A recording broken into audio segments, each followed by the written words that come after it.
Flight attendant kicks black family off plane. Finds out they own the airline.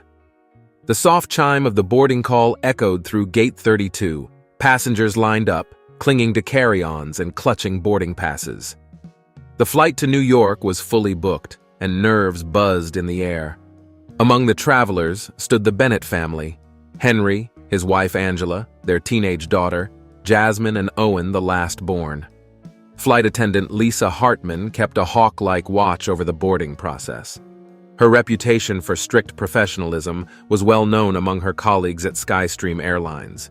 She prided herself on her ability to spot trouble before it started, whether it was an intoxicated passenger or someone who might not fit the environment.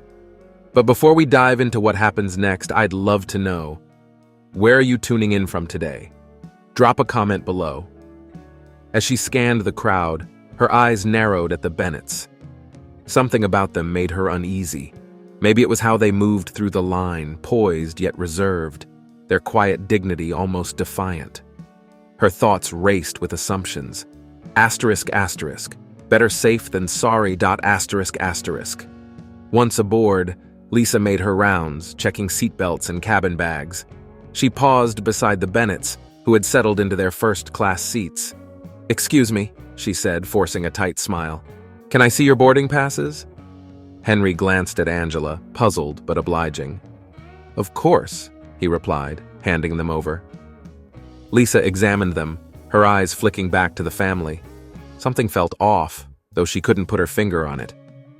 "I'll be right back," she said, disappearing down the aisle. In the galley, she approached her supervisor. "I need to verify something about the family in 3A, 3B, and 3C. Their boarding passes seem unusual." The supervisor frowned. "Unusual how?" "I'm not sure they belong there," Lisa said, her voice low. "I just want to check." Her supervisor gave her a sharp look. "Lisa, be careful. We don't make assumptions about passengers here." But Lisa was already walking back, convinced she was preventing a potential issue. Reaching their row, she leaned down, her voice cool. "I'm sorry, but there seems to be a problem with your seating assignment. I'm going to have to ask you to deplane while we sort this out." Angela's eyes widened. "What? We've shown you our boarding passes. We're in the right seats." Jasmine looked between her parents, confusion and anxiety flickering across her face. Henry's jaw tightened. "We're not leaving these seats." Lisa's polite veneer slipped. "Sir, if you don't comply, I'll have to involve security." A heavy silence settled over the cabin. Passengers watched, whispering. Henry took a deep breath, stood, and motioned for Angela and Jasmine to follow. Without another word, the Bennetts gathered their things and walked off the plane. Lisa felt a surge of satisfaction. She had maintained order. They didn't belong there anyway. She went back to her tasks, the incident quickly fading from her mind. An hour later, in the Skystream corporate office, the CEO's assistant burst into the boardroom where the executives were reviewing quarterly reports. "Mr. Bennett is here," she whispered, eyes wide with panic. The room fell silent. Faces turned toward the door as Henry Bennett entered, followed by Angela and Jasmine. Henry's presence was commanding, his expression unreadable. Angela stood tall beside him, her eyes fixed on the executives. Jasmine trailed behind, her confidence shaken but her gaze steady. The CEO, Richard Gaines, stood. "Mr. Bennett, Henry raised a hand, cutting him off. "We need to talk, now." Gaines nodded, leading them to the glass-walled conference room.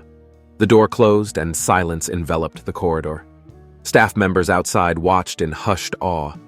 No one knew exactly what was happening, but the tension was palpable.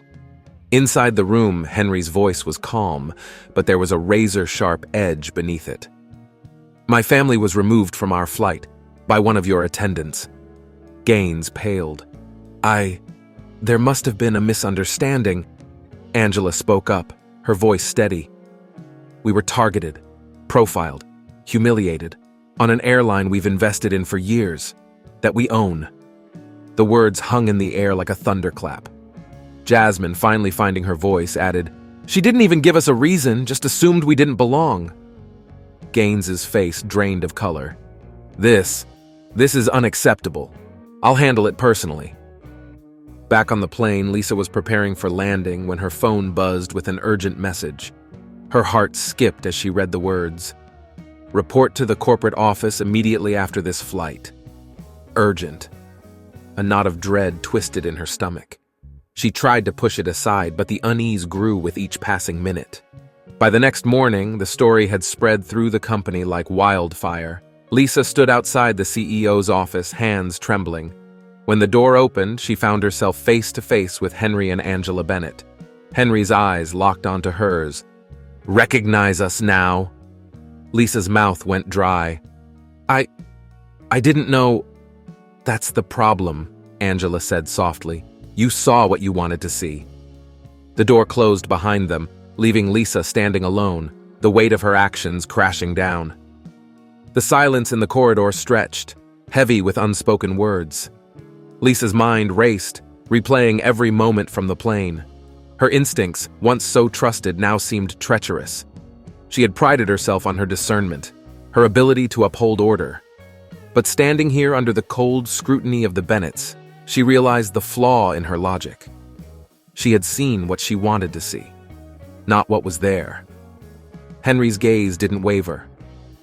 "When we boarded that plane, we were just a family traveling home, no different from anyone else. But to you, we didn't belong." Lisa's throat tightened. I thought I was following protocol." Angela's eyes softened, but her voice held firm. "Protocol doesn't excuse prejudice." Gaines, the CEO, interjected, his voice strained. "The Bennetts are majority shareholders in this airline. Henry and Angela's investments helped keep us afloat during the hardest times." He paused, letting the weight of the revelation sink in. "Lisa, they're not just passengers. They're the reason you have a job." Lisa's knees felt weak. She had worked for Skystream for almost a decade, always climbing the ranks, always believing she understood the complexities of her role. Now her career felt like a house of cards, trembling with the weight of a single, colossal mistake. "I didn't know," she whispered. "That's the point," Henry replied, his voice low but sharp. "Your job isn't just about rules, it's about judgment and respect." The room was silent. Gaines shifted uncomfortably, clearing his throat. "Mr. Bennett, Mrs. Bennett, I assure you we'll take appropriate disciplinary action." Henry held up a hand. "This isn't about punishment, it's about change." Angela nodded. "Lisa, we want you to reflect on this. What happened on that plane can't be undone, but it can be a lesson. For you and for the entire company." Lisa's eyes welled with tears.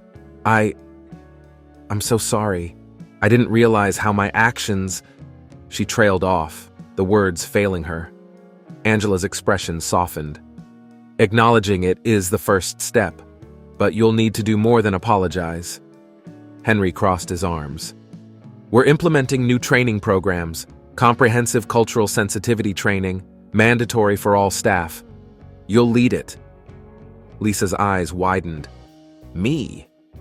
"Yes," Angela said firmly. "Who better to teach others about the dangers of unconscious bias than someone who's faced it in herself?" The weight of responsibility settled on Lisa's shoulders. It wasn't what she had expected, but perhaps it was exactly what she needed. "I'll do it," she said quietly. "I'll make sure no one else makes the same mistake." In the months that followed, Skystream Airlines underwent a transformation. The training programs rolled out, led by Lisa herself, with the Bennetts' full support. Stories of the incident spread, but not as gossip. Instead, they became a powerful lesson about respect, accountability, and growth. Lisa stood in front of groups of new hires and veteran employees alike, sharing her story. She didn't sugarcoat it.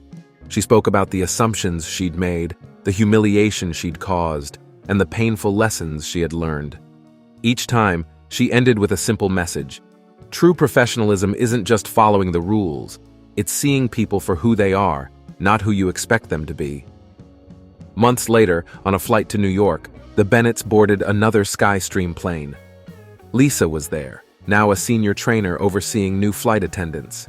As the family walked past, their eyes met. Henry gave her a small nod, and Angela's smile held a quiet pride. Jasmine, now more confident, paused. "Thank you," she said softly. Lisa's eyes widened. "For what?" "For changing." The Bennetts continued to their seats, leaving Lisa standing there, her heart full.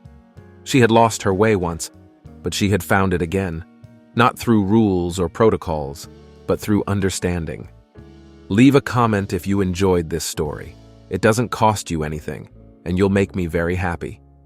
Thank you, and I look forward to your like.